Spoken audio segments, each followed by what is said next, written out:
Hey everyone, welcome to another installment of Harry Potter Theory.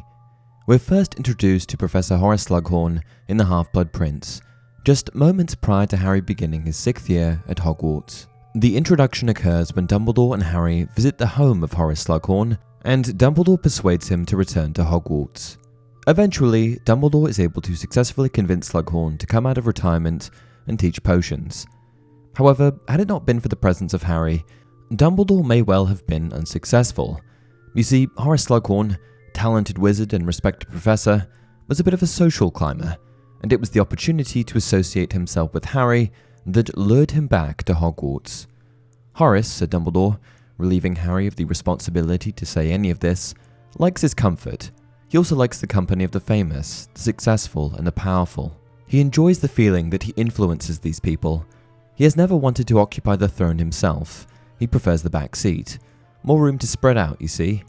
He used to handpick favourites at Hogwarts, sometimes for their ambition or their brains, sometimes for their charm or their talent, and he had an uncanny knack for choosing those who would go on to become outstanding in their various fields. Horace formed a kind of club of his favourites with himself at the centre, making introductions, forging useful contacts between members, and always reaping some kind of benefit in return, whether a free box of his favourite crystallized pineapple, or the chance to recommend the next junior member of the Goblin Liaison Office. Essentially, Horace Slughorn likes to pick favourites from all of his classes. He has a keen eye to identify if someone will go on to achieve greatness in some capacity, and takes great pride in their accomplishments. In the beginning of The Half-Blood Prince, Dumbledore instructs Harry to try and become chosen by Slughorn. I tell you all this, Dumbledore continued, not to turn you against Horace, or as we must now call him, Professor Slughorn, but to put you on your guard. He will undoubtedly try to collect you, Harry. You would be the jewel of his collection, the boy who lived, or as they call you these days, the chosen one. And after he agrees to return to Hogwarts, we just sort of chalk up this bizarre behaviour to Slughorn being eccentric, not giving it much further thought. For the most part, Slughorn is regarded as charming, jovial, and well-liked among students and staff alike. He had a talent for creating positive and welcoming environments. He was also known for his love of the finer things in life, such as good food and luxurious tastes.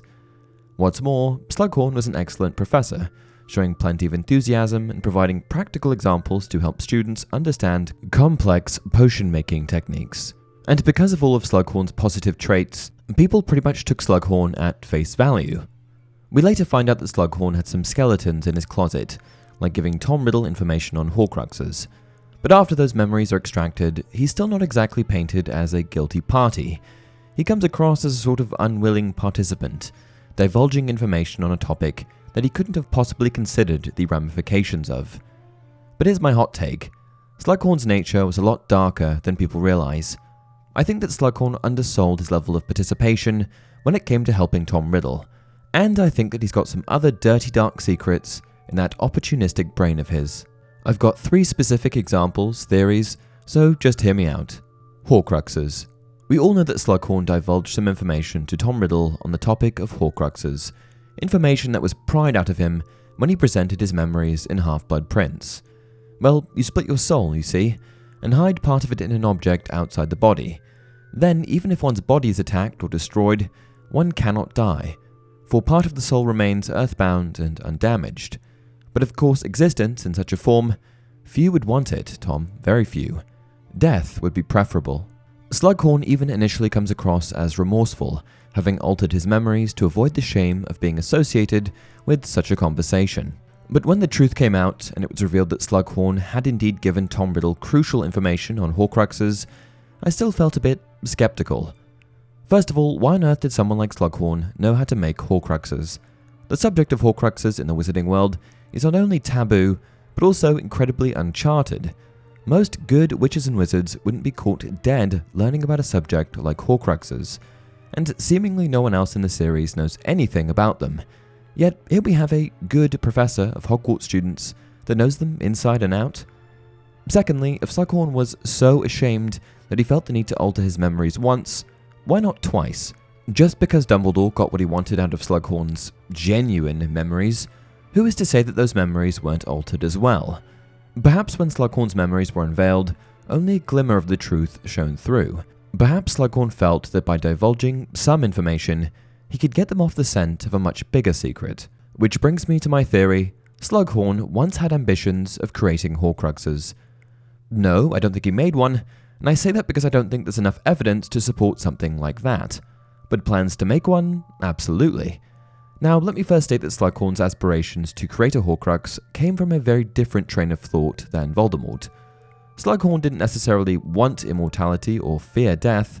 Instead, Slughorn's desire to create a Horcrux was fueled by his own dark curiosity and obsession, paired with a desire to preserve his knowledge and influence. Slughorn, known for his tendency to collect and value connections with influential individuals, may have wanted to preserve his wealth of knowledge, connections, and influence beyond his mortal life. Creating a Horcrux could have been a means to ensure that his legacy, knowledge, and influence endure. Furthermore, Slughorn has historically shown a fascination with dark magic. It's highly likely that Slughorn, being a seeker of knowledge and power, may have been driven by the dark curiosity to explore and experiment with the creation of a Horcrux. However, I do also anticipate that Slughorn wouldn't have had it in him to mercilessly commit an act of murder. Because of this aspect, Slughorn would ultimately fail. Perhaps at least a part of Slughorn's unusual demeanor can be attributed to the fact that he's harboring secrets. Dark secrets. Which brings me to my next theory. Master Manipulator. Like I mentioned earlier, Slughorn is known for collecting people, inviting them to his slug club, and then showing them off like trophies. His relationships with his prize students are unusual to say the least, viewing them more as objects rather than individuals. In fact, I'd be willing to bet that Slughorn would accept praise for the accomplishments of his students. But what we have to remember is that Slughorn's relationships with his prize students are driven by a combination of self-interest and the desire for validation and recognition. The Slug Club serves as a platform for Slughorn to associate himself with talented and influential individuals, which in turn reinforces his own sense of importance and status within the wizarding world. Slughorn's habit of showing off his prize students can be seen as an extension of his ego and need for admiration. And here's my hot take. Slughorn's seemingly innocent and jovial nature is just a facade, and by acting like this, he's able to manipulate events and people to serve his own hidden agenda. By showing off and praising his students, he comes across as a nice guy. But I think that's all just part of the act. One of Slughorn's skills is his ability to identify and exploit people's desires and insecurities. He knows how to play into their ambitions and craving for recognition, using compliments and praise to win their favor. By recognizing their talents and making them feel special, he gains their trust and loyalty, effectively manipulating them into doing his bidding. And I think that Slughorn deliberately positions himself to befriend and mentor gifted students in order to later exploit them or use them for his advantage. Now you might be thinking, well, that's not exactly new information. We all know Slughorn acts in his own self-interest. But my theory here posits that Slughorn has little genuine regard for his students and that he operates strictly in self-interest. I also believe that he has little moral compass when it comes to which students he is willing to make these connections with. If he thinks they'll do great things, good or bad, he will foster a relationship with the student in order to better position himself for the future. From this perspective, it's highly unlikely that Slughorn felt true remorse for giving Voldemort information on Horcruxes, as Voldemort, to quote Ollivander for a sec here, did great things. Terrible, yes, but great. And that's it for this video. Do you agree with any of my theories here? Let me know down in the comment section below. Also, if you enjoy the content, please like the video and subscribe to the channel. Until next time, remember, it does not do to dwell on dreams and forget to live.